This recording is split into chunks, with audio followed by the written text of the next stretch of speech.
بسم اللہ الرحمن الرحیم اللہم صلی علی سیدنا مولانا محمد وعلی آلہ وصحبہ وبارک وسلم وصلی علیہ۔ السلام علیکم ناظرین، پروگرام راہ فلاح لے کر ہم آپ کی خدمت میں حاضر ہیں۔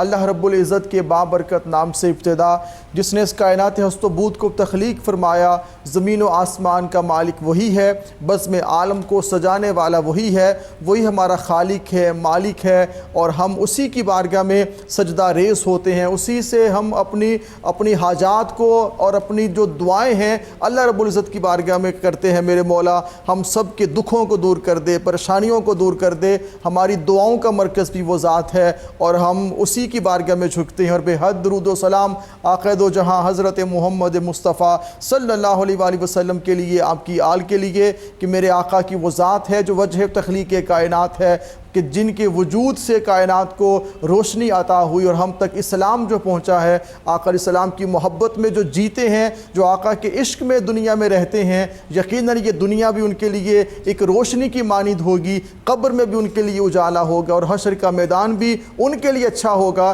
کہ جو غلامی مصطفیٰ کا دم بھرتے رہے اور آقا علیہ السلام کی محبت میں جیتے رہے۔ ناظرین، آج جس عنوان کا ہم نے انتخاب کیا ہے وہ عنوان ہے دعا۔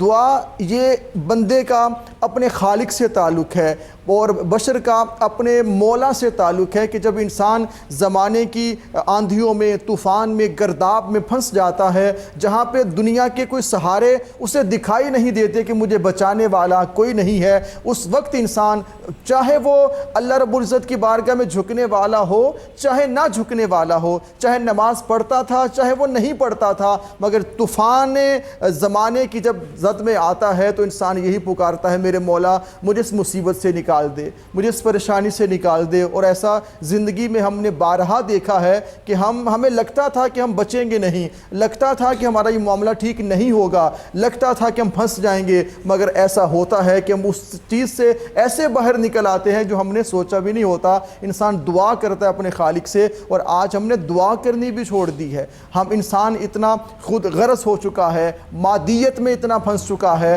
پرفتن ماحول کے اندر اتنا رچ بس چکا ہے کہ ہم نے دعا تو اپنے خالق سے مانگنی ہے، وہ بھی ہم نے دعا مانگنا بھی چھوڑ دی ہے۔ اور ہمیں چاہیے کہ ہم دعا کی جانب بڑھیں۔ دعا کی اہمیت کیا ہے، اسلام اس بارے میں کیا کہتا ہے، آقا علیہ السلام کے فرامین کیا ہے، قرآن پاک کا پیغام کیا ہے، اور دعا کی تاثیر کیا ہے۔ اس پہ کہتے ہیں کہ نگاہ ولی میں یہ تاثیر دیکھی، یہ دعا ہوتی ہے کہ انسان کی تقدیر بدل جاتی ہے۔ اس پہ ہم بات کریں گے۔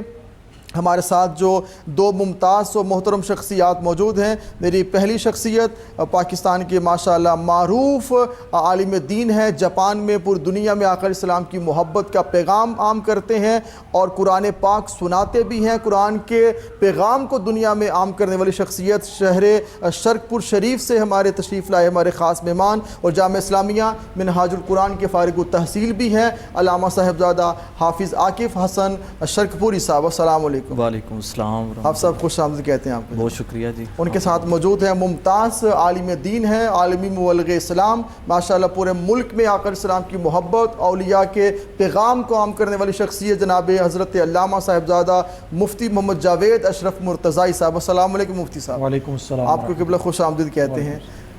حافظ صاحب، جو آج کا ہمارا عنوان ہے یہ ہر گھر کا مسئلہ ہے، یہ ہر فرد کے لیے ہے، ہر گھر کے لیے ہے، ہر شخص کے لیے ہے، دعا۔ آپ بتائیے کہ دعا کیا ہے؟ بسم اللہ الرحمن الرحیم۔ سب سے پہلے میں آپ کا شکر گزار ہوں کہ اتنے اہم موضوع پر آپ نے ہم کو دعوت دی۔ اللہ پاک ہم سب کو حق سچ بیان کرنے کی توفیق عطا فرمائے۔ آمین۔ دعا جو ہے اس کے بغیر چارہ ممکن نہیں ہے۔ بحیثیت مومن مسلمان اس کو ہر لمحہ ہر گھڑی وہ دعا کا محتاج رہتا ہے۔ ٹھیک ہے۔ سورہ البقرہ کی میں ایک آیت سے آغاز کرنا چاہوں گا کہ اللہ کریم نے ارشاد فرمایا کہ وَإِذَا سَأَلَكَ عِبَادِي أَنِّي فَإِنِّي قَرِيب۔ جی۔ جب نبی کریم صلی اللہ علیہ وسلم نے اسلام کی دعوت دی، لوگ دائرہ اسلام کے اندر داخل ہوئے، انہوں نے ایک خدا کو ماننا شروع کیا، توحید کا اعلان کیا، تو ان کے ذہنوں کے اندر پھر طرح طرح کے سوال تھے. ٹھیک ہے. پہلے وہ بتوں کی پوجا کرتے تھے، جس خدا کی عبادت کرتے تھے وہ اس کو سامنے دیکھتے تھے. ٹھیک ہے. اب جس خدا کی دعوت نبی محتشم بڑا اہم تاجدار نکتہ کائنات ہے نے کہ جو چیز سامنے دکھائی دے گی اس کی پوجا ہے. اب تو یہ دکھائی نہیں دے رہا نا، یہ دکھائی نہیں دے رہا. واہ واہ. تو جب یہ سوال نبی کریم صلی اللہ علیہ وسلم تک صحابہ نے کیا کہ ہم ایمان تو لے آئے، جی تو پہلے تو ہم جس کی عبادت کرتے تھے ہم ان کو دیکھتے تھے، اب ہمارے ساتھ کیا معاملہ ہے. ٹھیک ہے. تو نبی کریم صلی اللہ علیہ وسلم کے جواب دینے سے پہلے اللہ رب العزت نے قرآن پاک کی وحی نازل فرما دی سبحان اللہ. اور ارشاد فرمایا کہ وَإِذَا سَأَلَكَ عِبَادِي أَنِّي فَإِنِّي قَرِيب، جی کہ اے حبیب آپ سے یہ جو لوگ سوال کر رہے ہیں ان کو میرے بارے میں بتا دیں کہ فَإِنِّي قَرِيب، میں تمہارے بہت زیادہ قریب واہ ہوں، واہ واہ واہ واہ. تمہارے وہم و گمان سے بھی تمہارا نزدیک تر تعلق میرے ساتھ ہے. اور ارشاد فرمایا اجیب دعوت الداعی اذا دعان، جی فرمایا تم میرے سے جو بھی مانگو گے، جو پکار تم اپنے لفظوں سے ادا کرو گے، تمہاری وہ دعا اور پکار کو میں سنوں گا. ٹھیک ہے. اور اس کو پورا کروں گا. اور آگے ارشاد فرمایا فَلْيَسْتَجِيبُوا لِي، اور آگے 2 شرطیں بیان کر دیں. فرمایا اس کے لیے یہ شرط ہے کہ تم ہمیشہ میری بارگاہ میں جھکو. ٹھیک ہے. اب یہاں توحید کا میسج بھی جا رہا ہے نا کہ پہلے وہ بہت یہ سے سالہ کا عبادی اور میرے بندے مجھے پکاریں، پھر دعا کی بات بھی پورا اپنے مضمون جو باندھا ہے، اس میں بندہ ہونا بھی تو ضروری ہے نا، اللہ کو پکارنے والا اور سمجھنے والا جو بالکل پکارنے والا، سمجھنے والا، یہ ساری بات ہے. اس کے اوپر بھی میں انشاءاللہ اسی آیت کے بعد آ جاؤں گا کہ اللہ پاک نے ارشاد فرمایا کہ فَلْيَسْتَجِيبُوا لِي، تم میری فرما برداری اختیار کرو، وَلْيُؤْمِنُوا، اور اپنا ایمان پختہ کرو. ٹھیک ہے. پہلے تمہارا ایمان تذبذب کا شکار تھا، اب تم دائرہ اسلام کے اندر آ گئے ہو. سب سے پہلا کام تم نے اپنے ایمان کو مضبوط کرنا ہے. جب تمہارا ایمان جو مضبوط ہو جائے گا، اجیب دعوت الداعی اذا دعان، پھر تم جو بھی دعا کرو گے میں اس کو اپنی شان کے لائق قبولیت کا شرف عطا کر دوں گا. یہ بڑا قرآن پاک کا خوبصورت مقام ہے. اور نبی کریم صلی اللہ علیہ وسلم آپ کی بھی کثرت کے ساتھ حدیث مبارکہ اس کے اوپر وارد ہوئیں. جی میں اس سوال سے آگے بھی انشاءاللہ بات کروں گا. مفتی صاحب دیکھیں، جب اللہ رب العزت نے فرما دیا کہ فَإِنِّي قریب، میں قریب ہوں، اور وہ اتنا قریب ہے کہ نحن اقرب الیہ من حبل الورید، کہ وہ جانوں سے بڑھ کے قریب ہے. اور اس بارے میں آپ فرمائیے گا کہ وہ اتنا قریب ہے کہ ہم سمجھتے ہیں کہ وہ ہم سے دور ہے. پہلے بت تھے، چاند سورج ان کی آنکھوں کے سامنے تھا، مگر جو خالق ہے وہ آنکھوں کے سامنے نہیں، مگر قریب اتنا ہے کہ جان سے بڑھ کے قریب ہے. بسم اللہ الرحمن الرحیم. سب سے پہلے تو میں آپ کے چینل کا شکر گزار ہوں کہ آپ نے ہمیں بلایا، دعوت دی. اس کے بعد میں یہ عرض کرنا چاہوں گا کہ آپ نے جو سوال کیا ہے کہ اللہ تعالیٰ کی ذات بندے کے کتنا قریب ہے، جی اسی آیہ کریمہ سے آپ دیکھ لیں کہ اجیب دعوت الداعی اذا دعان، جی کہ اللہ پاک نے فرمایا کہ جب میرا بندہ مجھے پکارتا ہے تو میں اس کی پکار کا جواب دیتا ہوں، میں اس کے قریب ہوں، میں اس کی دعا کو سنتا ہوں، اس کو قبول کرتا ہوں. اور ایک اور مقام پہ اللہ پاک نے ارشاد فرمایا ادعونی استجب لکم، کہ مجھ سے دعا کرو میں تمہاری دعا کو قبول کرتا ہوں، مجھ سے دعا کرو میں تمہاری دعا کو قبول کرتا ہوں. جی تو اب اللہ تعالیٰ کی ذات یقیناً انتہائی قریب ہے جو اس طرح دعا کو قبول فرما رہی ہے. اور دوسری بات یہ ہے کہ حدیث شریف کا مفہوم ہے کہ اللہ کی بارگاہ میں چلا چلا کر دعا نہ کرو. جی تم کسی غائب سے، کسی اوجل کے سامنے دعا نہیں کر رہے، چلا چلا کر اور بلند آوازوں سے کہ پکارنے کی بات نہیں ہے. یعنی کہ تم آہستہ بھی پکارو گے تو اللہ تعالیٰ کی ذات وہ بھی سن لے گی. ٹھیک ہے. آپ دل میں خیال کریں گے، سوچیں گے تو اللہ تعالیٰ کی ذات اس کو بھی جان لے گی. تو اللہ تعالیٰ کی ذات انسان کے انتہائی قریب ہے. اور صرف مسئلہ یہ ہے کہ انسان اللہ تعالیٰ کی ذات کو پکارے اور اللہ سے دعا کرے. حضرت سیدنا ابو ہریرہ رضی اللہ تعالیٰ عنہ آپ فرماتے ہیں کہ نبی پاک صلی اللہ علیہ وآلہ وسلم آپ کی ذات نے ارشاد فرمایا کہ اللہ تعالیٰ کی ذات جو ہے وہ انسان سے ناراض ہو جاتی ہے. کس انسان سے؟ جو اللہ تعالیٰ کی ذات کو پکارتا نہیں ہے. جو اللہ تعالیٰ کی ذات کو انسان پکارتا نہیں ہے، جو اللہ تعالیٰ کی ذات سے دعا نہیں کرتا اللہ تعالیٰ کی ذات اس بندے پر غضبناک ہوتی ہے، اس بندے سے اللہ تعالیٰ کی ذات ناراض ہوتی ہے۔ تو اللہ تعالیٰ کی ذات اس بندے سے بڑا خوش ہوتی ہے کہ جو بندہ اللہ تعالیٰ کی ذات کو پکارتا ہے، جو بندہ اللہ تعالیٰ کی ذات کو یاد کرتا ہے، دعائیں کرتا ہے۔ اور حضرت سیدنا ابو ہریرہ رضی اللہ تعالیٰ عنہ آپ فرماتے ہیں کہ نبی پاک صلی اللہ علیہ وسلم نے ارشاد فرمایا کہ جو بندہ یہ بات چاہتا ہے نا کہ اللہ تعالیٰ کی ذات غم میں اور سختیوں میں میری دعا کو قبول کرے، تو اس کو چاہیے کہ عیش و عشرت میں، آرام میں، جب اس کے لیے سب ہر چیز کی فراوانی ہو اور خوشی کا ماحول ہو اور کوئی تنگی پریشانی مصیبت اس طرح کا ماحول نہ ہو، تو ایسے ماحول میں اللہ تعالیٰ سے زیادہ دعائیں کرتا رہے اور اللہ تعالیٰ کی ذات کو پکارتا رہے، تو پھر جب غم آئیں گے۔ میں یہاں یہ بھی عرض کرنا چاہوں گا، جیسے آپ نے کہا کہ بلند آواز سے نبی پکارے، مگر سیدنا فاروق اعظم ذکر بلند آواز سے کرتے تھے تاکہ غافلوں کو جگایا جائے۔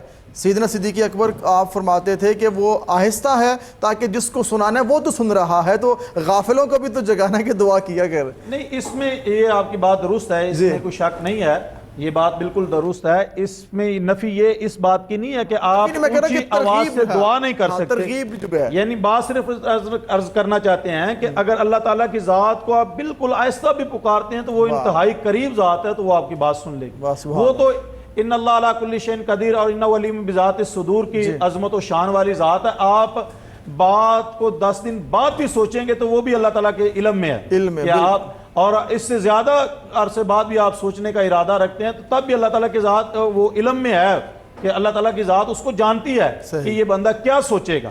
تو اللہ تعالیٰ کی ذات انسان کے انتہائی قریب ہے، تو انسان کو چاہیے کہ وہ اپنے مالک سے دعا کرے، اور دعا کی بہت اہمیت ہے۔ حضرت انس بن مالک رضی اللہ تعالیٰ عنہ آپ فرماتے ہیں کہ اپنی ہر حاجت کے لیے اللہ تعالیٰ سے دعا کریں۔ اللہ، حضرت انس بن مالک حتیٰ کہ آپ فرماتے ہیں کہ جتی کا تسمہ ٹوٹ جائے تو اس کے لیے بھی اللہ سے دعا کریں۔ اور آپ فرماتے ہیں حضرت انس بن مالک رضی اللہ تعالیٰ عنہ، دوسری حدیث وہ بھی آپ سے مروی ہے، آپ فرماتے ہیں کہ دعا جو ہے وہ عبادت کا مغز ہے۔ ٹھیک ہے، دعا عبادت کا مغز ہے، اور عبادت کو جو مغز ہے وہ دعا ہے، تو عبادت کے بعد، اور اس پر بے شمار احادیث موجود ہیں کہ نبی پاک صلی اللہ علیہ وآلہ وسلم جب آپ نماز ادا فرماتے تو اس کے بعد آپ دعا فرماتے، ہاتھ اٹھا کر دعا فرماتے۔ اور حضرت سلیمان فارسی رضی اللہ تعالیٰ عنہ آپ فرماتے ہیں کہ نبی پاک صلی اللہ علیہ وسلم نے ارشاد فرمایا کہ اللہ تعالیٰ کی ذات کریم ہے، اللہ تعالیٰ کی ذات حی ہے، اور اللہ تعالیٰ کی ذات جو ہے وہ حیا فرمانے والی ہے۔ تو اللہ تعالیٰ کی ذات کو حیا آتی ہے کہ اگر کوئی بندہ اس کی بارگاہ میں اپنے دونوں ہاتھ اٹھاتا ہے تو اللہ تعالیٰ کی ذات ان ہاتھوں کو خالی لٹائے، تو اللہ تعالیٰ کی ذات کو اس بات سے حیا آتی ہے۔ تو اللہ تعالیٰ کی ذات اٹھے ہوئے ہاتھوں کو خالی لٹانا نہیں چاہتی۔ کیا کہنا ناظرین، بڑا اہم یہ پوائنٹ ہے، بڑا اہم نقطہ ہے کہ جو بھی دعا اللہ سے مانگیں گے وہ پوری ہوتی ہے، اور جو انسان دعا مانگے، میں چاہوں گا علامہ صاحب آپ فرمائیں کہ سوال سے کہ احادیث مبارکہ میں دعا کے بارے میں کیا آقا علیہ السلام کے فرمان ہیں، دعا کی ترغیب کے بارے میں آپ اس سوال سے بھی فرمائیے گا۔ دعا کے بارے میں ایک تو قرآن پاک کے اندر بے شمار مقامات ہیں، اور پھر نبی کریم صلی اللہ علیہ وسلم کی احادیث مبارکہ۔ میں گفتگو کے دوسرے حصے کے اندر یہ بات شامل کرنا چاہتا ہوں، جیسے مفتی صاحب نے بیان کیا اور آپ نے بھی اشارہ کیا، ایک قرآن کی نص ہے کہ تم گڑ گڑا کے بھی دعا کرو اور تم آہستہ آواز میں بھی دعا کرو۔ اللہ پاک نے قرآن پاک کا اصول بنا دیا کہ الدعاء ربکم تضرعا وخفیہ، یعنی گڑ گڑا کے بھی دعا کرو، بلند آواز سے بھی دعا کرو، تب بھی قبول کرنے والی ذات وہ ہے، اور آہستہ آواز میں اپنی شخصیت کو، اپنی جو نفس کو مٹا کر، اپنی میں کو مٹا کر، جیسے لا الہ الا انت سبحانک انی کنت من الظالمین، یہ کیسا ایک ہے کہ میرے مولا تو ہی سب کچھ ہے، انسان تو اپنے پہ ظلم کرتا ہے۔ ہاں، انسان یہاں پہ اللہ پاک نے انسان کو اس کی نفی، بندہ اپنی نفی کر رہا ہے کہ تمام شانیں تیری ہیں۔ اب حدیث مبارکہ کے اندر نبی کریم صلی اللہ علیہ وسلم نے ہر قدم قدم پر صحابہ کی ایسے تربیت فرمائی، اور قدم قدم پر آپ نے دعا کا معاملہ فرمایا۔ میں 2-3 روایات یہاں آپ کے سامنے رکھنا چاہتا ہوں۔ نبی کریم صلی اللہ علیہ وسلم آپ نے ارشاد فرمایا الدعاء هو العبادہ، فرمایا جو دعا ہے یہ عین عبادت ہے۔ اللہ اکبر۔ تو پتہ چلا کہ آپ دعا کر رہے ہیں تب بھی آپ اللہ کی بارگاہ میں عبادت گزار بندوں کے اندر آپ کا نام لکھا جا رہا ہے. جی. پھر دعائے ابراہیمی ہے قرآن پاک کے اندر. اب دیکھیں کہ اللہ پاک کتنا کرم اور فضل کرتا ہے کہ دعائے ابراہیم کو اللہ پاک نے قرآن پاک کا حصہ بنایا کہ الحمدللہ الذی وہب لی علی الکبر اسماعیل و اسحاق. جی. اب حضرت ابراہیم بڑھاپے کو پہنچ گئے ہیں, انہوں نے اللہ کی بارگاہ میں دعا کی کہ مولا تو مجھے اس بڑھاپے کے عالم میں 2 فرزند عطا کر. جی. تو اب دیکھیں کہ اللہ پاک نے دعا قبول کر لی. اب ظاہری عمر کا تقاضا ہے کہ بندہ باپ نہیں بن سکتا, مگر دعا کے اندر اللہ پاک نے ایک خاص چیز رکھی ہے کہ اللہ پاک اس دعا کو رد نہیں کرتا جو دل سے مانگی جائے. تو انہوں نے پھر شکر بھی ادا کیا اور آگے پھر اللہ کریم نے اس دعا کو ہر نماز کا حصہ بنا دیا. آگے انہوں نے دعا کی رب جعلنی مقیم الصلاۃ ومن ذریتی, مولا تیرا کرم ہو گیا تو نے مجھے 2 فرزند عطا کر دیے, اسماعیل اسحاق عطا کر دیے, اب میں ان کے لیے دعا کرتا ہوں کہ یہ نماز کی پابندی کرنے والے ہوں اور میری ربنا وتقبل دعا, مولا تمام دعائیں تو میری اپنی بارگاہ میں ان کو قبولیت کا شرف عطا کر دے. پھر آگے انہوں نے مغفرت کی دعا کی ربنا اغفر لی ولوالدی وللمؤمنین یوم یقوم الحساب. کتنی ایک پورا ایک گلدستہ ہے اس دعا میں, کمال ہے جناب, اپنے لیے اور جو والدین کے لیے, جمیع مومنین کے لیے. ہاں یہ بات یہاں سمجھنے والی ہے ہمارے حاضرین کے لیے بھی کہ یہ دعا دیکھیں آپ نماز پڑھ رہے ہیں اپنے لیے, لیکن اس نماز کے اندر آپ اپنے والدین کے لیے بھی دعا کر رہے ہیں, کل مومنین کے لیے بھی دعا کر رہے ہیں. یعنی کہ اللہ پاک نے ایسا اہتمام کر دیا کہ بندے تو اگر تجھے معنی مفہوم نہیں بھی پتا, تو لا شعوری کی حالت میں نماز پڑھ رہا ہے, لیکن تیرے منہ سے ایسے ہم نے الفاظ جاری کروا دیے ہیں کہ وہ تو اپنے لیے بھی دعا کر رہا ہے, والدین کے لیے بھی, اور کل مومنین. اور آگے قرآن نے کہا یوم یقوم الحساب, یوم حساب تک آنے والے کل مومنین کے لیے ہر بندہ نماز کے اندر دعا کر رہا ہے. پھر حدیث مبارکہ کے اندر ہے, اب ہمارا یہ ایمان ہے اس کے اوپر کہ تقدیر کے اندر کچھ ایسے فیصلے ہیں جو اٹل ہیں, جو تبدیل نہیں ہو سکتے. مگر سرکار دو عالم صلی اللہ علیہ وسلم آپ نے ارشاد فرمایا کہ لا یرد الدعاء الا دعا, فرمایا یہ ایک ایسی چیز ہے دعا جو تقدیر کے اندر جو فیصلے ہیں ان کو بھی اللہ پاک تبدیل فرما دیتا ہے. واہ واہ واہ, کہ اس بندے نے میری بارگاہ سے میرا کرم مانگا ہے, میرے سے دعا مانگی ہے, تو لہٰذا اگر اس کے تقدیر کے اندر کچھ ایسے فیصلے بھی لکھیں. اب صحابہ نے پوچھا کہ اس سے مراد کیا؟ فرمایا اس سے مراد یہ ہے کہ اگر تمہارے آنے والی زندگی کے اندر کوئی تکلیف والا معاملہ لکھا ہے, کوئی مصیبت والا معاملہ لکھا ہے, کوئی پریشانی والا معاملہ لکھا ہے, تو اگر تم دعا کرو گے تو اللہ پاک اس پریشانی کو, مصیبت کو, آنے والے معاملات کو آسانی کے اندر تبدیل فرما دے گا. اور فرمایا یہ دعا پھر ایسی چیز ہے, فرمایا کہ یہ دعا اگر بندہ کرے تو اس کی عمر کے اندر بھی برکت ہوتی ہے. اور کتنی خوبصورت حدیث مبارکہ ہے, نبی کریم صلی اللہ علیہ وسلم نے ارشاد فرمایا کہ جس کے دشمن زیادہ ہوں, اگر وہ دشمن سے پناہ چاہتا ہے وہ اللہ کے حضور جھک جائے اور اللہ کے حضور دعا کرے.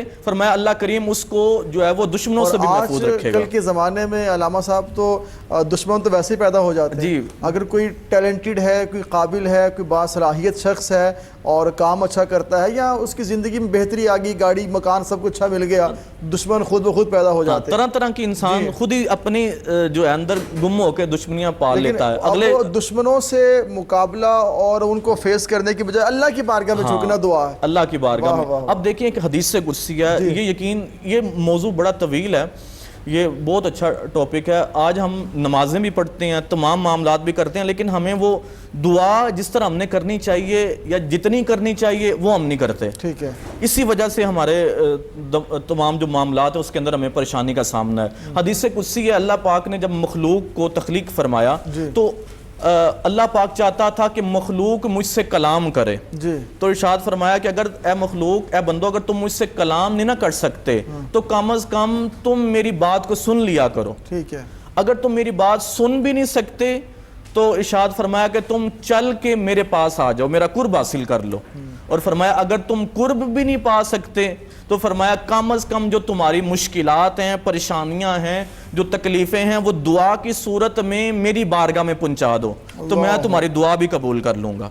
تو یہ دیکھیں حدیث قدسی کے الفاظ ہیں کہ اللہ کریم بندے سے کتنی محبت کر رہا ہے کہ اس کو اپنے پاس بلانے کے طرح طرح کے بندے کے لیے آسانی والے معاملے فرما رہا ہے. اور جب حدیث مبارکہ کے اندر ہے کہ اگر بندہ کوئی غلطی کرتا ہے نا تو اللہ پاک بندے سے ناراض ہو جاتا ہے. اب بندہ اللہ پاک بندے سے ناراض ہو گیا.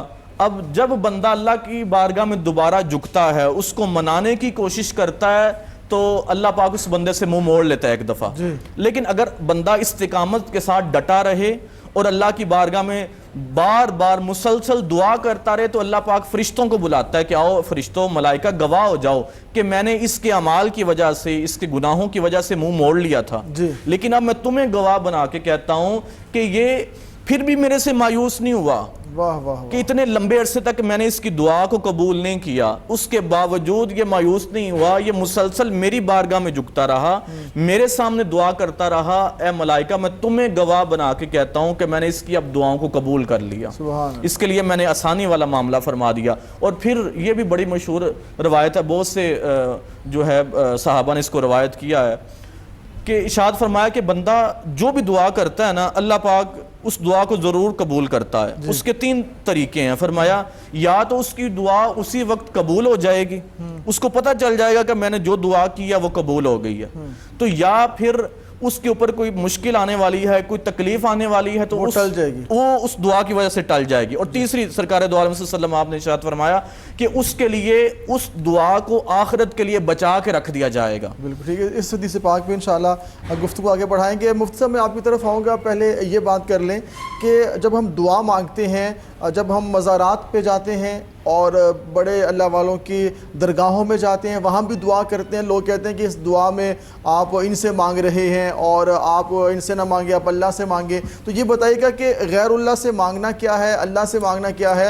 اور یہ جو کنسیپٹ ہے عوام کے اندر, میں چاہوں گا ہمارے راہ فلاح میں لوگوں کو فلاح ملے, اور صحیح جو تصور ہے, کیونکہ آپ کا درگاہ سے بھی ایک معاملہ ہے, پھر ایک ایسا عقیدے کا چیزیں ہیں کہ پورے برس کی پاک و ہند کی بات کر لیں, پوری دنیا میں کر لیں, جہاں پہ اللہ والے موجود ہیں, خانقاہیں موجود ہیں, وہاں پہ دعا ہوتی ہے, مگر جو غلط رنگ دینے والے کہتے ہیں کہ آپ ان سے مانگ رہے ہیں. کیا ایسا ہوتا ہے؟ جی نہیں, ایسا نہیں ہوتا کہ ہم مزارات پر جاتے ہیں تو وہاں پر ان سے وہاں جانے کا طریقہ, وہاں دعا کا طریقہ بھی بتائیں تاکہ فائدہ ناظرین کو اس کا بھی ہو. جی انشاءاللہ. وہاں جا کر ایک تو صاحب مزار کے لیے دعا کی جاتی ہے, فاتح خوانی کی جاتی ہے, ٹھیک ہے, ان کے بلندی درجات کے لیے دعا کی جاتی ہے, صحیح, ٹھیک ہے.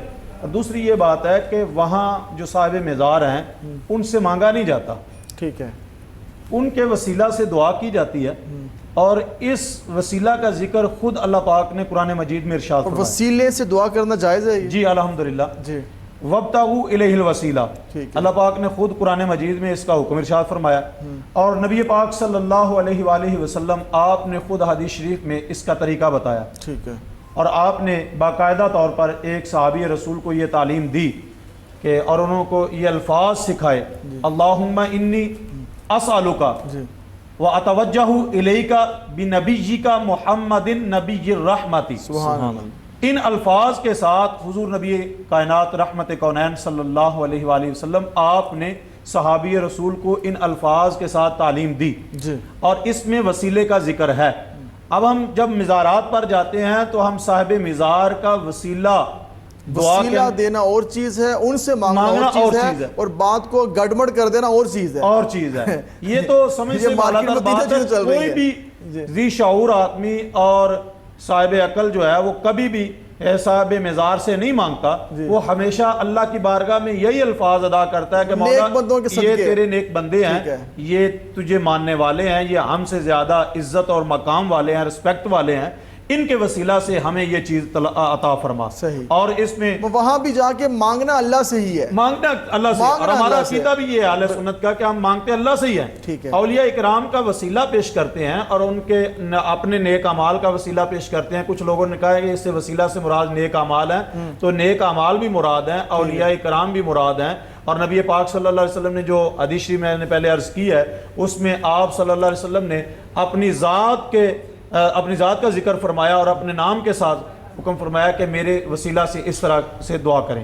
تو یہ وسیلہ اور چیز ہے اور ڈائریکٹ ان سے مانگنا اور چیز ہے. اور ہمارا یہ عقیدہ نہیں ہے کہ صرف اولیاء کرام ہی دینے والے ہیں, ہمارا یہ عقیدہ ہے کہ دینے والی ذات اللہ تعالیٰ کی ذات ہے, اور ہم مانگتے بھی اللہ کی ذات سے ہی ہیں, اور عطا کرنے والی ذات بھی اللہ تعالیٰ کی ذات ہی ہے. جی. تو ہم جو ہے صرف اولیاء کرام کا وسیلہ اللہ کی بارگاہ میں پیش کرتے ہیں اور اپنے نیک اعمال کا بھی وسیلہ پیش کر لیتے ہیں.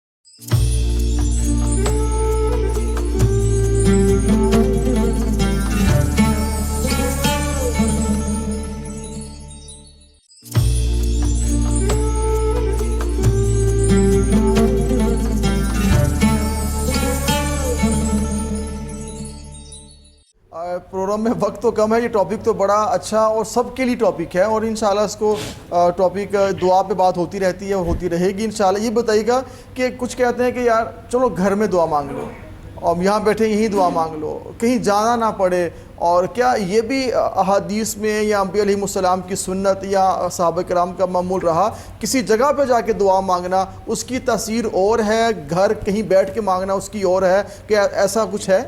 اس پر میں یہی عرض کروں گا کہ اللہ تعالیٰ کی ذات ہر جگہ پہ موجود ہے جی, اور دعا اللہ تعالیٰ کی ذات سے ہی مانگی جاتی ہے. اس پر نبی پاک صلی اللہ علیہ وسلم کا فرمان ہے کہ آپ صلی اللہ علیہ وسلم نے ارشاد فرمایا کہ اللہ تعالیٰ سے بار بار سوال کریں, جی, بار بار دعا مانگیں, کثرت سے سوال کریں. جی. اگر آپ کوئی چیز مانگتے ہیں تو کثرت سے سوال کریں. جب آپ کثرت سے مانگیں گے تو اللہ تعالیٰ کی ذات آپ کی طلب کو دیکھیں گے. یہاں پر مجھے ایک بات یاد آ گئی جو زمانہ طالب علمی میں ہم دوران سبق ہمارے شیخ اور ہمارے پیر و مرشد ہمارے استاد گرامی حضرت صاحبزادہ والا شان حضرت مفتی میاں خلیل احمد مرتضائی سجادہ نشین آستانہ علیہ قلعہ شریف جی, اور ناظم اعلیٰ و شیخ الجامعہ جامعہ مرتضیہ آستانہ علیہ قلعہ شریف, جی. آپ نے ہمیں یہاں پر یہ بات بیان فرمائی تھی کہ اللہ تعالیٰ کی ذات جو ہے وہ بندے کی طلب کو دیکھتی ہے. واہ واہ واہ واہ. انہوں نے ہمیں یہ بھی مثال دی کہ آپ ایک سبق کو ایک مرتبہ پڑھتے ہیں وہ یاد نہیں ہوتا, 2 مرتبہ پڑھتے ہیں یاد نہیں ہوتا, 3 مرتبہ پڑھا وہ یاد نہیں ہوا, 4 مرتبہ پڑھا یاد, حتیٰ کہ اس کو بار بار دہراتے ہیں تو وہی سبق آپ کو یاد ہو جاتا ہے. یاد کروانے والی بھی ذات اللہ کی ہے, جی, اور ذہن بھی وہی ہے, جی. لیکن پہلی مرتبہ آپ کے دل میں اور ذہن میں کیوں نہیں اس کو ڈالا گیا؟ صرف اللہ تعالیٰ کی ذات دیکھ رہی تھی کہ آپ کی طلب کتنی ہے. طلب سچی ہو تو مراد مل جاتی ہے. تو جب بندہ بار بار اس کو طلب کرتا ہے تو اللہ تعالیٰ کی ذات جو ہے نا وہ سمجھتی ہے کہ اب یہ جو ہے نا وہ طلب کر کے ہی چھوڑے گا, تو اللہ تعالیٰ کی ذات بھی مہربانی فرماتی ہے. تو اس لیے جب اللہ تعالیٰ اب یہیں پہ وہ بات جڑے گی جو علامہ شرف پوری صاحب نے کی تھی کہ کچھ ہم سمجھتے ہیں کہ ہم نے دعا مانگی ہے فوری قبول ہو جائے, ہم بس ہاتھ اٹھائیں اور کرم ہو جائے. یہ بھی اس حوالے سے فرمائے گا کہ دعا جو رک جاتا ہے سب معاملہ وہ ظاہری طور پہ قبول نہیں ہوتی یا آخرت میں اس کا اجر ملے گا, یہ کنسیپٹ تھوڑا ناظرین کو یہ بالکل انہوں نے بات درست فرمائی ہے. جی, کچھ چیزیں ایسی ہوتی ہیں جو ہم اپنی انسان ہے, ہماری بہنیں ہیں, بھائی ہیں, دعا مانگی مولا یہ عطا کر, وہ ملا نہیں ہے تو پھر وہ ڈسہارڈ بھی ہوتے ہیں اور پریشان بھی ہوتے ہیں. یہ دیکھیں کچھ چیزیں ایسی ہیں ہم تو اپنی عقل اپنے شعور کے مطابق مانگتے ہیں, جی, لیکن اللہ تعالیٰ کی ذات جو ہے نا وہ انسان سے اتنا پیار کرتی ہے, اتنا پیار کرتی ہے. حدیث شریف میں ہے کہ 70 ماؤں سے زیادہ جو ہے اللہ تعالیٰ کی ذات اپنے بندے سے پیار کرتی ہے. جی بے شک ایسا. تو اللہ تعالیٰ کی ذات جو ہے وہ اپنے بندے کے لیے بہتری چاہتی ہے. تو قرآن مجید میں یہ ارشاد فرمایا اللہ پاک کی ذات نے, وَعَسَىٰ أَن تَكْرَهُوا شَيْئًا وَهُوَ خَيْرٌ لَكُمْ جی, وَعَسَىٰ أَن تَكْرَهُوا شَيْئًا وَهُوَ شَرٌّ لَكُمْ. جی, قریب ہے, ممکن ہے کہ تم کسی ایسی چیز کو پسند کرو وہ تمہارے لیے بہتر ہو, اور ممکن ہے کہ تم ایک ایسی چیز کو پسند کرو جو تمہارے لیے بہتر نہ ہو. ٹھیک ہے. اور یہ چیز کو اب ہم یہاں اس بات کا خیال نہیں کرتے, دعا کرتے ہوئے ہم مانگتے تو ہیں لیکن ہمارے حق میں کیا کون سا بہتر ہے کیا نہیں بہتر یہ ہمیں نہیں پتا. ہاں جی, تو اس پر جو ہے نا وہ اللہ تعالیٰ کی ذات بہتر جانتی ہے کہ اس کے لیے کیا بہتر ہے. تو بعض اوقات ہوتا یہ ہے کہ ہم دعا تو مانگتے ہیں, کچھ چیزیں تو طلب کرتے ہیں, لیکن وہ ہمارے لیے بہتر نہیں ہوتی. ہماری کچھ نیکیاں اور کچھ اعمال ایسے ہوتے ہیں جن کی وجہ سے اللہ پاک ہم پر کرم اور مہربانی فرماتا ہے. تو اللہ تعالیٰ کی ذات جو ہے وہ سمجھتی ہے کہ یہ چیز اس کے لیے بہتر نہیں ہے, تو اللہ تعالیٰ کی ذات وہ انسان کو نہیں عطا کرتی. تو انسان سمجھتا ہے کہ شاید میری دعا قبول نہیں ہوئی, حالانکہ وہ اس کا بھی اجر انسان کو ملتا ہے کہ جب روز قیامت جو دعائیں قبول دنیا میں ان کا اثر ظاہر نہیں ہوا تو جب وہاں پر ان کا اجر ملے گا تو وہ بندہ کہے گا کہ کاش کہ میری ہر دعا جو ہے وہ قبول ہی نہ ہوتی, اس کا اجر مجھے آخرت میں مل جاتا. تو یہ انسان کے لیے اللہ کی ذات بہتر جانتی کہ اس کے لیے کیا چیز بہتر ہے اور کیا چیز مانگتے رہنا چاہیے, مانگتے رہنا چاہیے اور دعا سے جو ہے نوک کرتے رہیں, پیچھے نہیں ہٹنا چاہیے, اور اللہ تعالیٰ کی ذات سے ہمیشہ انسان کو دعا کرتے رہنا چاہیے, اور اللہ تعالیٰ کی دعا سے اللہ کی بارگاہ سے مانگتے رہنا چاہیے. میں نے جیسے پہلے عرض کیا تھا کہ اللہ تعالیٰ کی ذات اس شخص کو بہت پسند کرتی ہے جو اللہ تعالیٰ کی بارگاہ میں دعا کرتا ہے اور اللہ تعالیٰ کی ذات سے مانگتا ہے. اور جو بندہ اللہ کی بارگاہ سے دعا نہیں مانگتا تو اللہ کی بارگاہ میں رجوع نہیں کرتا, اللہ تعالیٰ کی ذات اس بندے کو یہ بھی تو پھر ایک گھمنڈ کی صورت ہے نا کہ آپ مانگ ہی نہیں رہے. جو آپ کا خالق ہے, جو آپ کا مالک ہے, آپ جہاں جاب کرتے ہیں سیلری آپ کو ٹائم پہ نہ ملے تو آپ کہتے ہیں سیلری دو. وہ مانگنا اور ہے کہ وہ اپنا حق مانگ رہے ہیں نا, وہ آپ نے محنت کی ہے اس کا حق آپ نے مانگا ہے. اور دنیا میں بھی انسان, لیکن یہ جو اللہ رب العزت سے مانگنا یہ بندے اور خالق کا تعلق ہے. انسان مانگتے ہی نہیں, چپ بیٹھا ہے کہ دینا ہوگا دے دے, نہیں دینا نہ دے. یہ بھی ایک تصور عجیب ہے. یہ اسی پر جو ہے اولیاء کرام کا طریقہ یہ تھا کہ وہ جب دعا کرتے تھے نا تو یہ دعا کرتے, کچھ اولیاء کے بارے میں یہ میں نے پڑھا بھی ہے کہ مولا اگر یہ میرے لیے بہتر ہے تو مجھے عطا کر دے. تو دعا میں یہ بھی ہونا چاہیے, یہ نہیں ہونا چاہیے کہ ہم اچھا اگر اللہ تعالیٰ دے دے گا تو ٹھیک ہے, نہیں دے گا تو تب بھی ٹھیک ہے, یہ نہیں ہونا چاہیے. اللہ تعالیٰ سے دعا مانگتے رہنا چاہیے. حدیث مبارکہ کے اندر اس کو منع بھی کیا گیا, اصرار اس طرح کرنا نا منع کیا گیا. اس کو اس طرح کرنا, یہ تو انکار کی صورت لازم آئے گی, اور اللہ کی بارگاہ میں انکار تو نہیں نہ کرنا چاہیے. اللہ تعالیٰ سے تو ہر وقت طلب کرتے رہنا چاہیے, مانگتے رہنا چاہیے. اور یہ آپ کہہ سکتے ہیں کہ یا اللہ جو میرے حق میں بہتر ہے مجھے وہ عطا کر دے.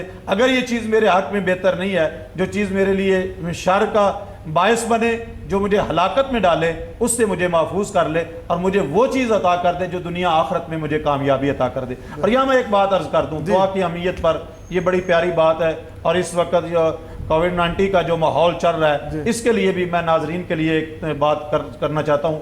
دعا کی تاثیر اتنی ہے, اللہ پاک کے پیارے محبوب صلی اللہ علیہ وآلہ وسلم آپ نے ارشاد فرمایا یہ دعا, الحمدللہ الذی عافانی مما ابتلاک بہ وفضلنی علی کثیر ممن خلق تفضیلا.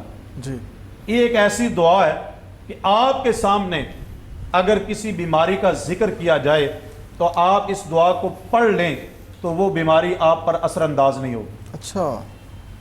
اور الحمدللہ جب سے یہ وبا آئی ہے تو میں نے پہلے دن سے ہی یہ دعا پڑھی ہے اور اس پر مجھے کامل یقین ہے کہ اللہ پاک کی ذات اس دعا کی برکت سے اس بیماری سے محفوظ رکھے گی. اس پر اعلیٰ حضرت امام احمد رضا فاضل بریلوی علیہ رحمہ آپ فرماتے ہیں آپ کو آشوب چشم تھا, آپ کو آنکھوں کی بیماری تھی, تو آپ نے یہ دعا پڑھ لی اور اس کے بعد آپ کو کبھی آنکھ کی تکلیف نہیں ہوئی. کیا بات ناظرین. اور اس پر میں ایک بات عرض کر دوں کہ بعض اولیاء ایسے ہیں جنہوں نے اپنی زندگی میں یہ دعا نہیں مانگی, صرف اس وجہ سے کہ ہو سکتا ہے یہ ان کا ایک اپنا جو ہے وہ اپنے مالک کے ساتھ رشتہ ہے کہ اللہ تعالیٰ کی ذات ہمیں کوئی بیماری کسی پریشانی میں مبتلا کرنا چاہے, ہم اس کی مرضی کے خلاف چلے جائیں. تو یہ بھی اولیاء کا یہ تو بڑے جو ایک بڑے توکل کی بات اور الحمدللہ وہ بڑی قرب کی بات ہے. یہ بڑے مقام والے لوگ ہیں ناظرین جن کا اب ذکر چھڑا ہے. اور کسی نے کہا کہ اگر اللہ نے دینا ہے تو وہ یوں ہی دے, اور دعا مانگتے ہیں تو یہ کنسیپٹ کیا ہے. تو کہنے والے نے بڑی خوبصورت بات کہی, جس نے بھی کہی وہ کہتا ہے کہ شاید اللہ نے تمہارے نصیب میں یہی لکھا ہو کہ تم مانگتے جاؤ گے وہ دیتا چلا جائے گا, تم مانگو گے تو وہ دے گا. جی علامہ شریف پوری صاحب فرمائیے گا اس حوالے سے کہ آداب دعا کیا ہے, دعا انسان نے مانگنی ہے کس انداز سے مانگے, اور عاجز انکساری کے ساتھ مانگے, نہ کہ وہ جو بات ہم نے کی کہ گھمنڈی ماحول میں بیٹھا ہے اور تکبر کر رہا ہے کہ بس ٹھیک ہے بھائی میں نہیں مانگتا.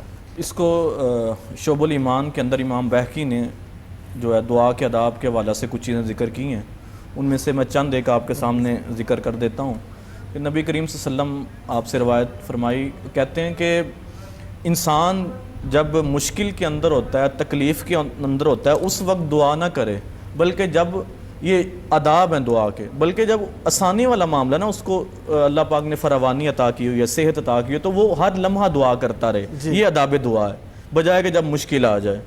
تو آپ نے امام بہقی نے کہا کہ دعا کرنے کے آداب یہ ہیں کہ دعا شروع کرنے سے پہلے اور بعد میں نبی آخر الزمان کی ذات ببرکات پر بندہ درود پڑھے. ٹھیک ہے. پھر اگلی آپ نے چیز بیان کی کہ انسان جب اللہ کی بارگاہ میں حاضر ہو تو اپنے ہاتھ ایسے اٹھائے اور پھیلا لے, اور یہاں تک کہ اس کی بغل کی جو سفیدی ہے وہ نظر آئے, اور یہ ہاتھ کا جو سیدھا پن ہے یہ اپنے چہرے کی طرف ہو یا آسمان کی طرف ہو، فرمایا یہ آداب دعا ہے، اور فرمایا دعا مکمل کرنے کے بعد ان کو اس اپنے ہاتھ کو اپنے چہروں کے اوپر پھیرے، یہ آپ نے آداب دعا کے اندر ذکر فرمایا۔ اور ایک چیز آپ نے ارشاد فرمائی کہ جو بھی بندہ دعا کرے وہ دل سے کرے، اور پھر نبی کریم صلی اللہ علیہ وسلم نے دعا کی قبولیت کا وقت بھی بتا دیا۔ آپ نے ارشاد فرمایا کہ دعا کی قبولیت کا بہترین وقت ایک تو رات کا آخری حصہ ہے، فرمایا اس وقت جو دعا کرو وہ اللہ کی بارگاہ میں مقبول ہوتی ہے، اور دوسرا آپ نے ارشاد فرمایا کہ فرض نماز کے بعد دعا کرنا بھی اللہ کو بڑا پسند ہے، اللہ اس کو بھی قبول فرما لیتا ہے۔ اب یہ دل کی بات ہے، آداب دعا کی بات ہے، تو یہاں ایک روایت بھی پیش کر دوں ہمارے حاضرین کے لیے کہ حضرت موسیٰ علیہ السلام کلیم اللہ، اللہ کے بڑے برگزیدہ نبی رسول ہیں، ان کا ایک جگہ سے گزر ہوا، دیکھا کہ ایک بندہ بڑا گڑ گڑا کے دعا کر رہا ہے، اور آپ نے جب اس کی حالت دیکھی تو اللہ کی بارگاہ میں عرض کی کہ مولا اگر میرے پاس اختیار ہوتا تو میں اس کی ہر حاجت کو پوری کر دیتا، یہ جو دعا کر رہا ہے۔ یہ حضرت موسیٰ علیہ السلام کہہ رہے ہیں، یہ حضرت موسیٰ علیہ السلام آپ اللہ کی بارگاہ میں عرض گزار ہیں، تو اللہ پاک نے وہی نازل فرما دی۔ اللہ پاک نے ارشاد فرمایا کہ اے موسیٰ میں تم سے زیادہ رحیم ہوں، میں تم سے زیادہ کریم ہوں، مجھے اپنے بندوں سے تم سے زیادہ پیار ہے، اس کی دعا میں ضرور قبول کروں۔ یہ گڑ گڑا کے کر رہا ہے مگر اس کے دل کے کونے کے اندر ابھی بھی کچھ دھیان اپنے مال کی طرف ہے، یعنی دل پورا یکسوئی کے ساتھ میری بارگاہ میں نہیں جھکا ہوا، تو اس وجہ سے میں نے اس کی دعا کو مؤخر کیا ہوا ہے، اس کی حاجات کو مؤخر کیا ہوا ہے، پوری ہو جائیں گے مگر تھوڑی دیر کے بعد۔ تو وہ وہی جیسے ہی نازل ہوئی حضرت موسیٰ دوبارہ بھاگے اس فریادی کے پاس، کہا کہ اے بندے جو تیرے دل کے اندر جو دنیا کی ابھی کشش ہے نا، دنیا کے مال کی، اور روایت کے الفاظ ہیں اس کا دھیان اپنے مال بکریوں کی طرف تھا، بکریوں کے الفاظ ہیں، تو کہا کہ اے بندے جب دھیان تو ان سے ہٹا کر مولا کی طرف کرے گا تو اللہ پاک تیری دعا کو قبول کر لے گا۔ تو روایت کے اندر آتا ہے جیسے اس نے اخلاص پیدا کیا اپنے دل کے اندر، طہارت پیدا کی، دل سے ہر دنیا کا خیال فہم نکالا، تو اللہ پاک نے اس کی تمام حاجات کو پورا کر دیا۔ شیخ کوٹ صاحب میں ایک سوال یہاں کرنا چاہوں گا، ایک وہ انسان ہے جو فرما بردار ہے، پکا نمازی ہے، صوم و صلات کا پابند ہے، درود و سلام پڑھنے والا نیک آدمی ہے اور وہ اللہ سے مانگتا ہے، اور ایک وہ آدمی ہے کہ جو نماز بھی نہیں پڑھتا، رب کے احکامات کا نافرمان بھی ہے، پھر اس کے مائنڈ میں ایک یہ چیز اگر سما جائے کہ میں اللہ کی نہیں مانتا تو میں اگر اللہ سے دعا مانگوں گا وہ میری کون سی قبول کرے گا؟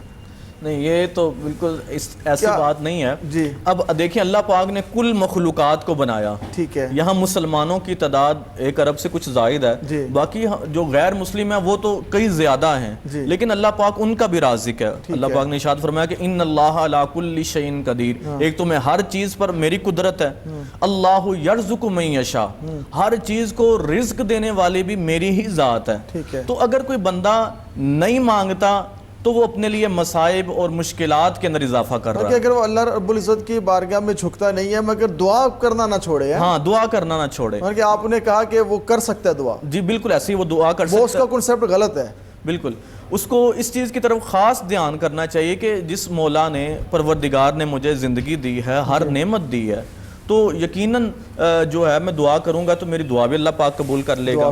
یا دیکھیں دعا کرنا انبیاء کی بھی سنت ہے، جیسے پہلے ہوا نا کہ ہم وسیلے کی بات ہوئی، یہ حضرت زکریا کی دعا میرے دین کے اندر آ گئی، انہوں نے قرآن پاک کے اندر اللہ پاک نے ذکر کیا کہ ہنالک دعا زکریا ربا، اب وہ اللہ کی بارگاہ میں تو حاضر ہو کے دعا تو کر رہے ہیں، لیکن وہ دیکھیں جگہ کہاں پہ ہے، اپنے لیے اولاد کی دعا مانگی تو اللہ پاک نے ان کو جو ہے وہ اولاد عطا کر دی۔ اسی طرح میں نے حضرت ابراہیم کا ذکر کیا، انہوں نے اولاد کے لیے دعا مانگی، اللہ پاک نے قبول کر لیا۔ یہ انبیاء کیا کہ اللہ پاک نے ان کی دعائیں رد نہیں کرتا، ان کو قبول کرتا ہے۔ بندے کے ساتھ بھی یہی معاملہ ہے کہ بندے کی دعا بھی اللہ کریم رد نہیں کرتا، لیکن تھوڑی دیر کے لیے مؤخر کر دیتا ہے۔ اب مسجد نبوی کا ایک چھوٹا سا منظر میں آپ کے سامنے رکھ کے بات کو جو ہے وہ اختتام کی طرف لے کے جاتا ہوں۔ حضرت انس کہتے ہیں کہ میں سرکار دو عالم صلی اللہ علیہ وسلم کے ساتھ تھا، ہم گھر سے باہر نکلے تو مسجد نبوی کے دروازے پر پہنچے، کچھ صحابہ جرمٹ کے اندر بیٹھے ہاتھوں کو اٹھا کر دعا کر رہے ہیں، تو حضرت انس کو مخاطب کر کے سرکار دو عالم صلی اللہ علیہ وسلم نے کہا کہ انس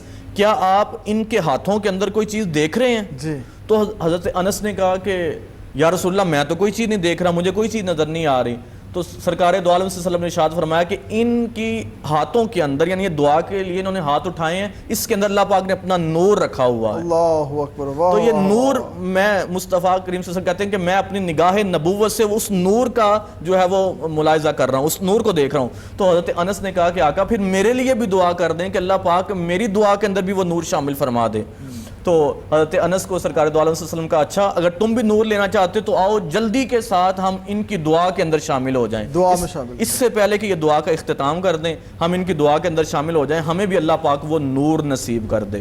تو یہ عبادات کے اندر عبادت کا مغز، میں یہ بھی عرض کرنا چاہوں گا جیسے کہ عبادت کا مغز کہا گیا، آخر میں دعا مانگنے کا حکم بھی ہے، مانگی بھی جاتی ہے، تو دعا عبادت بھی ہے اور آخر میں مانگنی بھی چاہیے، یہ بھی تھوڑا چاہوں گا کہ کنسیپٹ تھوڑا کلیئر کریں۔ اب نبی کریم صلی اللہ علیہ وسلم کا ہر نماز کے بعد معمول ہوتا کہ آپ دعا لازمی فرماتے ہیں۔ حدیث کے الفاظ ہیں کہ جب آپ سلام پھیرتے نماز سے فارغ ہوتے تو آپ ایک طرف مڑ کے بیٹھ جاتے تو آپ دعا کے لیے ہاتھ اٹھاتے، آپ کے ہاتھ اتنے بلند ہوتے کہ آپ کی بغل کی سفیدی نظر آتی، تو آپ دعا کرتے تو یقیناً اللہ پاک آپ کی دعا کو جو ہے وہ قبول فرماتا ہے۔ اور یہ دیکھیں قرآن کی کتنی مشہور و معروف دعا ہے۔ اب یہاں سے جو آپ کا پہلا کویسچن ہے نا کہ اگر بندہ دنیا کی طرف بھی راغب ہے تو اللہ پاک نے کوئی دنیا کی نفی نہیں کی، اس نے اللہ پاک نے ارشاد فرمایا کہ میرے بارگاہ میں حاضر ہو جاؤ، مانگو، میں تمہیں دنیا بھی عطا کروں گا اور آخرت بھی عطا کروں گا۔ جو کثرت کے ساتھ نبی کریم صلی اللہ علیہ وسلم دعا کرتے تھے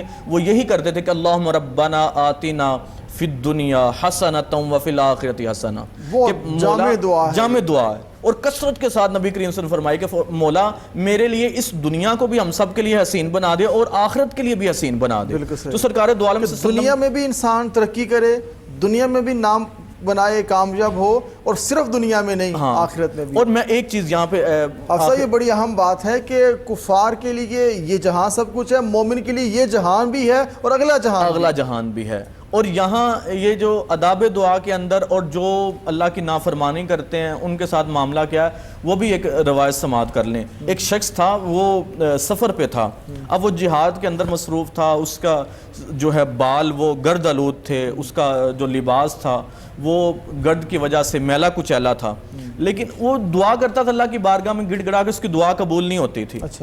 تو قریب ہی کسی شخص نے، یہ بھی حدیث کے الفاظ ہیں، کہا کہ مولا اس بندے کی دعا قبول کر لیں۔ تو اللہ پاک نے ارشاد فرمایا کہ یہ چاہے راہ جہاد کے اندر ہے، چاہے دین کی خدمت کر رہا ہے، لیکن اس کے پیٹ کے اندر حرام کا لقمہ موجود ہے۔ فرمایا جب تک یہ حرام اور حلال کے اندر تمیز نہیں کرے گا اس کی دعا قبول نہیں ہوگی۔ تو میں سمجھتا ہوں یہ آج کی گفتگو کا کلائمیکس ہے، اور یہ کہ انسان اگر اپنی دعا چاہتا ہے تو وہ اپنے حرام اور حلال کی تمیز اپنے اندر پیدا کرے کہ کیا چیز حلال ہے کیا حرام ہے۔ جب وہ یہ تمیز پیدا کر لے گا، وہ رزق ہو، وہ کاروبار ہو، وہ اور صورتیں ہوں، تو جب وہ ان چیزوں کے اندر پختگی پیدا کرے گا، حلال و حرام کی تمیز کرے گا، تو اس کی دعا خود بخود اللہ کی بارگاہ میں قبولیت کے درجے تک پہنچتی جائے گی۔ جی مفتی صاحب آپ کچھ کہنا چاہ رہے تھے اس حوالے سے؟ جی اس حوالے سے میں یہی بات عرض کرنا چاہتا ہوں کہ یہ جو آپ فرما رہے تھے کہ ہر نماز کے بعد دعا ضروری ہے، کیا ہے اس کا؟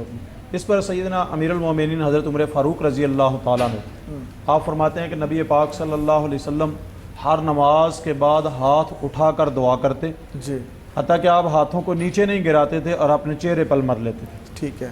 حضرت ابو امامہ باہلی رضی اللہ تعالیٰ عنہ آپ فرماتے ہیں کہ نبی پاک صلی اللہ علیہ وسلم جب بھی کوئی جو میں یہاں یہ بھی عرض کرنا چاہوں گا، جو نماز کے بعد اگر دعا نہیں کرتا تو وہ دعا تو اللہ سے مانگنی ہے، تو اس میں تو کوئی نہ ڈیبیٹ بنتی ہے نہ مناظرہ بنتا ہے۔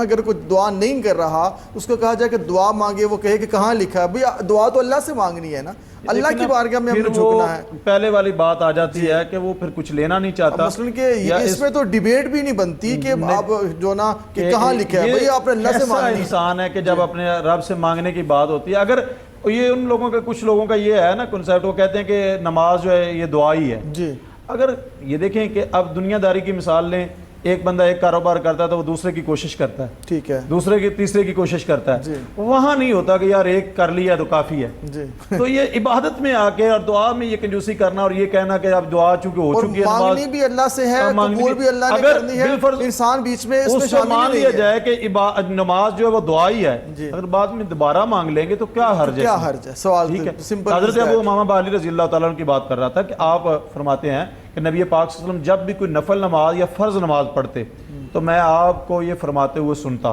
حالانکہ یہ اس دعا میں جو سرکار دو عالم صلی اللہ علیہ وسلم نے الفاظ بیان فرمائے نا, جو حضرت ابو امامہ فرما رہے ہیں کہ سرکار یہ ارشاد فرماتے اور دعا کرتے کہ یا اللہ میری خطاؤں کو اور میرے گناہوں کو معاف فرما, مجھے نیک اعمال اور اچھے اخلاق کی ہدایت عطا فرما.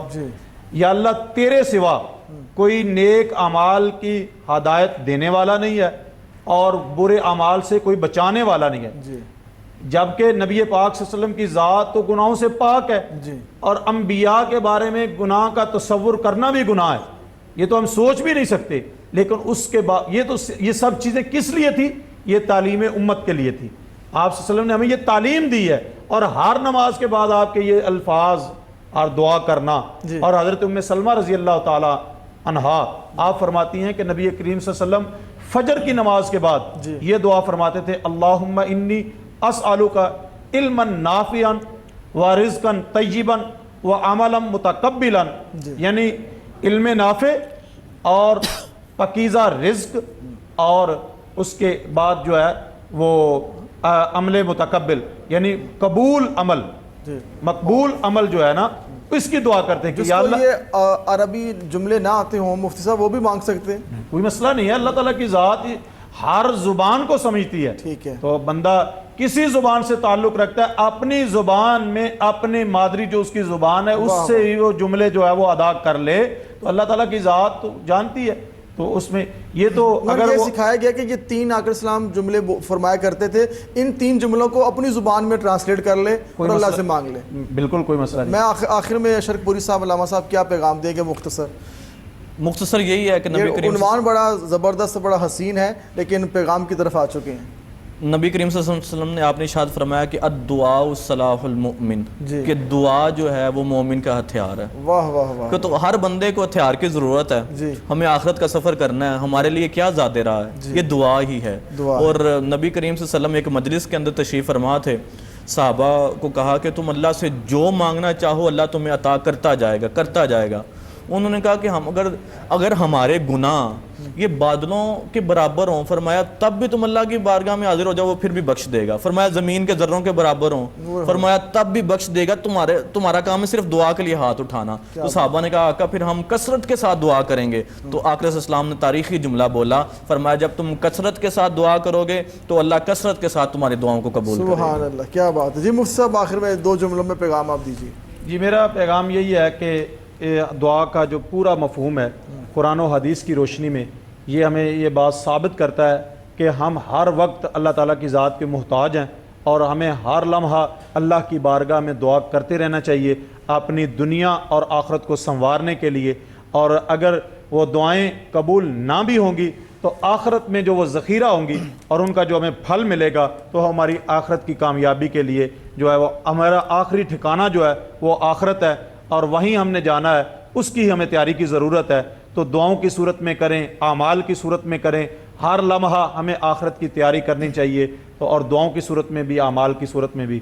اس پر مفتی صاحب آپ کی آمد کا شکریہ, علامہ اشرف پوری صاحب آپ کی آمد کا شکریہ. ناظرین بڑا زبردست اور حسین عنوان ہے, اور اس عنوان کا مقصد بھی یہی ہے, مدعا بھی یہی ہے, اور پیغام بھی یہی ہے کہ آئیے اپنے خالق سے مانگنا شروع کر دیں, اپنے مولا سے مانگنا شروع کر دیں. جو اپنے خالق سے مانگے گا پھر وہ مخلوق سے مانگنے والا نہیں رہے گا, کیونکہ جس کا تعلق اپنے رب سے جڑ جاتا ہے, اپنے مالک سے جڑ جاتا ہے, اپنے خالق سے جڑ جاتا ہے, پھر وہ اوروں کا محتاج نہیں رہتا. محتاجی ہے تو فقط اپنے خالق کی, اپنے مالک کی, اللہ کی بارگاہ میں. ناظرین ہمیں دعا کرنی ہے, فرائض کے بعد بھی دعا مانگیں. اور شب زندہ دار جب انسان ہوتا ہے, شب کا وہ پہر کہ جب ساری دنیا سو چکی ہوتی ہے, اس لمحے جب انسان انسان اپنے خالق کو پکارتا ہے تو کتنے حسین وہ لمحات ہوتے ہیں، کتنے نورانی رحمتوں بھری وہ ساعتیں ہوتی ہیں کہ انسان اپنے خالق سے مانگتا ہے۔ دنیا مزے سے سو رہی ہوتی ہے، نرم و ملائم بستروں کی زینت ہوتی ہے، اور وہ دعا مانگنے والا اللہ کی بارگاہ میں گڑ گڑا رہا ہے، جھکا ہوا ہے، اشک بھی رواں ہیں، وہ بندہ اللہ کو کتنا پسند ہوگا۔ تو ہمیں چاہیے کہ ان لمحات میں بھی دعا مانگیں، فرائض کے بعد دعا مانگیں، جب دل کرتا ہے دعا مانگیں، جس زبان میں دعا مانگنا چاہتے ہیں مانگیں۔ اگر آپ گناہ گار ہیں، خطا کار ہیں، آپ سے بڑے گناہ سرزد ہو گئے ہیں، نافرمان ہیں، پھر بھی آپ گناہ اگر کرتے رہے ہیں، مگر پھر بھی دعا اللہ سے مانگیں، اور اللہ سے دعا مانگتے چلے جائیں گے، اور ایک وقت آئے گا آپ گناہوں سے کنارہ کر لیں گے، آپ خالق کے صحیح بندے بن جائیں گے۔ اللہ رب العزت ہم سب پہ کرم فرمائے۔ ہم آخر میں دعا بھی مانگتے ہیں، مولا ہم سب کو عافیت عطا فرما، امن عطا فرما، علم و حلم عطا فرما، رزق میں فراوانی عطا فرما، پریشانیوں کو میرے مولا دور کر دے، اور پاکستان کو، پورے عالم اسلام کو، پوری دنیا کو، ہم سب کو کرونا وائرس سے محفوظ فرما۔ والسلام۔